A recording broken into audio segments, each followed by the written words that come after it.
Namo Phat, good morning. Thank you for joining me for a daily practice check-in. Listen, listen, listen. This beautiful sound calls us back to our true home.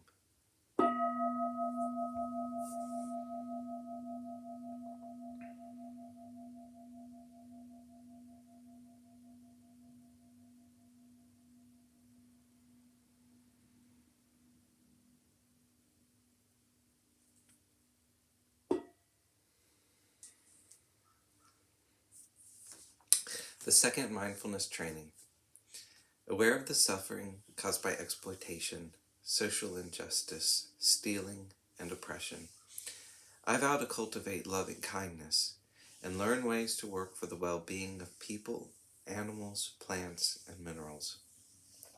I will practice generosity by sharing my time, energy, and material resources with those who are in real need.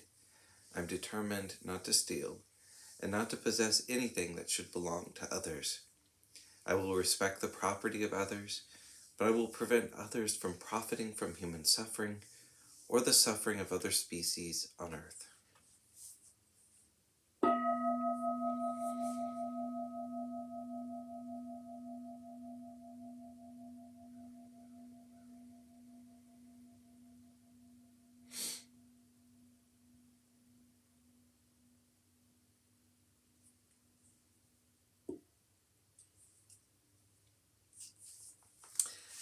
For our Dharma lessons, we're reading Working with the Five Hindrances by Ajahn Thiradhammo, and we're still in the introduction. This is 4 modes of awareness.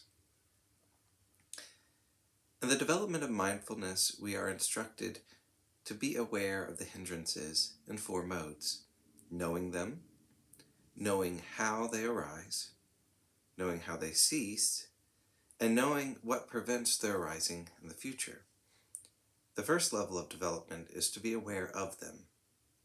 Can you be aware of the distractions of mind which take you away from the breathing? Does the mind just fall flat?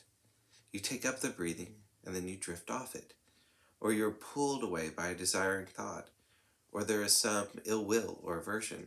I said that to somebody and they said that to me, and now it's rebounding through your mind. Maybe righteous anger arises and an old story starts up again. One of the hardest situations, of course, is when the mind is dull and sleepy. Then it is hard to see through the sleepiness. You're in a cloud already. How do you see the cloud when you are in it? Being able to clearly observe the many different distractions which take us away from the breathing already requires a certain amount or a certain degree of mindfulness. The second level of development is to observe what causes the hindrances to arise, what initiates them, what are the conditions behind them. This requires us to be able to recognize the hindrances and have some degree of mental calm and non-reactive awareness in order to investigate them.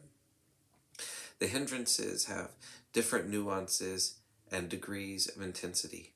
For example, I can observe a dozen different kinds of sleepiness. There's not just one. However, in the beginning, we try to gather them together into general categories under one heading to observe where they come from, what initiates or causes them to arise. My experience is that being aware of a phenomenon helps to objectify it, though there are still subtle levels of subjective reference. This is my state of mind. This arises from me. This is my hindrance, etc. Whereas observing the cause of this phenomenon enables a significant opening up to impersonality, as we become more aware of the non-personal conditioning factors operating in the background, even without my personal approval. It was the Buddha's insight into the causally conditioned nature of reality, which was the key element in his awakening. The third level is to know what causes the hindrances to cease. Once they've arisen, what leads to their cessation? How are we free of them? Sometimes you can be sitting in a drowsy state, but then it just fades away. Well, how did that happen? Maybe that cup of coffee just kicked in. But maybe you did something in particular which caused the drowsiness to clear. What were you just thinking? Maybe some inspiring thought arose in your mind and cleared the sleepiness or dullness out of it. Inspiration can do that, but maybe that doesn't work all of the time. Maybe it just works for some kinds of sleepiness or dullness of the mind, but not for others. The fourth level of development is how the hindrances are prevented from arising in the future. Of course, this will require more than just mindfully observing. We gain some experiential understanding through knowing the nature of the hindrances, from knowing how they arise and cease, and then we work through them using some of the methods outlined in this book. And this will very likely require some significant change in our behavior and understanding of ourself before we are able to experience total freedom from the hindrances.